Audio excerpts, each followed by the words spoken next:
Qu'est-ce qu'il faut en penser quand on voit, et c'est ce qu'on disait, que ces débats, ces négociations, ce qui se joue dans le monde en ce moment, se joue sans les Européens et sans la France, pour le moment en tout cas. Moi, ce qui me marque, c'est qu'il y a deux choses. Le premier, c'est que le plan Trump correspond à ce qu'on propose lorsqu'on gagne une guerre. C'est-à-dire que le pays ennemi est considéré comme défait. Et normalement, lorsque vous avez une capitulation quasiment sans condition, vous proposez un plan comme ça. Or, l'Iran n'a toujours pas perdu et l'Iran a toujours des moyens pour pouvoir contre-attaquer, pour pouvoir tenir le pays. Le deuxième, ce qui est marquant, c'est la question des objectifs de guerre pour Israël et pour les États-Unis. C'est-à-dire qu'une fois qu'ils ont éliminé l'ayatollah Khamenei, en fait, on ne comprend pas quel est le nouvel objectif de guerre. Est-ce que c'est de faire tomber le régime? Est-ce que c'est de faire tomber le pays? Est-ce que c'est de provoquer une révolution et de provoquer un changement de quoi que ce soit? Ou est-ce que c'est en fait pouvoir sortir de là en se disant que leur stratégie initiale était morte? Parce que j'imagine qu'en fait, initialement, ils se sont dit que s'ils éliminaient le guide suprême, ça permettait un changement de régime, mais finalement, il y a eu ni révolution, ni changement de régime, ni chute du régime. Et donc là, ils essayent, j'ai l'impression, de sortir en se disant, s'ils continuent comme ça, ils vont dans un long et terminable périple, surtout que quand on rappelle le contexte américain, dans 6 mois, il y a les midterms. Il y a les midterms en novembre. Vu les chiffres que vous avez donnés, vraisemblablement, les républicains vont perdre les midterms au vu de comment ça se déroule, parce qu'il y a 2 indicateurs qui sont clés, c'est les chiffres économiques et surtout le prix de l'essence. Et jamais un président américain n'a gagné les midterms avec des chiffres.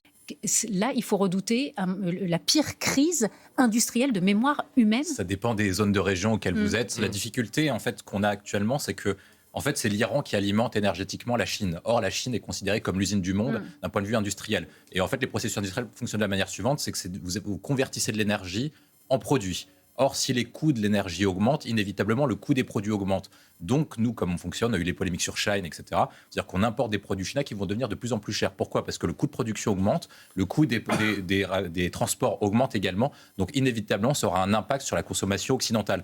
Qu'est-ce qui s'est passé lorsque Roland Lescure parle de choc pétrolier? Le choc pétrolier, ça s'est passé comme ça. Vous avez une augmentation des coûts de production, un impact, du coup, sur le pouvoir d'achat des classes moyennes, et donc un phénomène qui est à peu près similaire à chaque fois, une croissance qui est faible, une inflation qui augmente, ce qui fait que le pouvoir d'achat réel de tous les ménages a baissé, et ce qui a provoqué une crise énorme et qui a conduit à la situation qu'on connaît, donc les 40 piteuses. Oui, effectivement, il doit rappeler la position de la France sur l'Iran, mais je pense que ça permettra une clarification parce que la position du président de la République a quelque peu évolué entre le début des frappes et maintenant. Je pense que ce sera utile de rappeler qui elle est. Moi, je ne serais pas capable de dire parfaitement ce qu'elle est. Qu'est-ce qu'il espère en fait en Iran? Est-ce qu'il espère un changement de régime? Est-ce qu'il espère en fait que la situation s'apaise? Et c'est pas exactement la même chose. Si vous espérez la première solution, un changement de régime, c'est-à-dire qu'il faut soutenir les frappes israéliennes et américaines. Si vous espérez que la situation s'apaise, il faudrait que les Américains et les Israéliens fassent une paix avec l'Iran. Et actuellement, on est sur une position qui est entre les deux, c'est-à-dire qu'on dit qu'on soutient les manifestants en Iran, mais dans le même temps, on espère que la situation s'apaise. Or, vous ne pouvez pas avoir les deux en même temps, c'est compliqué. Donc, je pense que c'est utile d'avoir ce débat-là.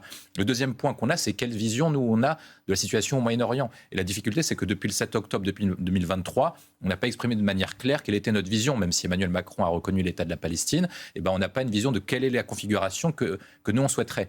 Effectivement, peut-être qu'on n'a pas beaucoup d'armes, mais quand on se rappelle des années et des décennies précédentes, François Mitterrand et le général de Gaulle n'avaient pas forcément énormément plus d'armes qu'aujourd'hui, un peu plus, mais ils n'avaient pas énormément d'armes par rapport aux deux superpuissances, mais malgré tout, ils arrivaient à faire exprimer une voix parce qu'ils avaient un cap clair et une ligne politique qui était claire, qui s'appelait la ligne gaulo-mitterrandienne. Et je pense qu'il faut revenir à ça pour exprimer cette ligne. Et l'autre point, en fait, ça va être de rappeler quel va être l'outil et les capacités du gouvernement à pouvoir agir dans un contexte de crise. Il dit que toutes les mesures ne fonctionnent pas parce que non seulement ça coûte trop cher aux finances publiques et que c'est pas rentable d'un point de vue économique.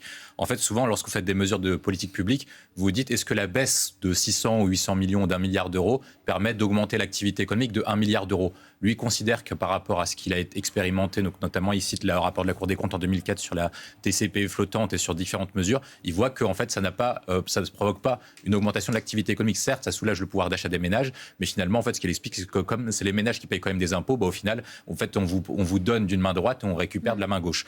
Il dit un peu ça. En fait l'ensemble de son discours, que ce soit d'un point de vue militaire, d'un point de vue géopolitique, soit situation au Moyen-Orient et d'un point de vue énergétique, c'est qu'il dit souvent, en fait il dit à peu près la même chose, c'est dire qu'on peut rien faire actuellement, mais qu'il faut qu'on tire les leçons de cette crise pour pouvoir préparer sur l'après.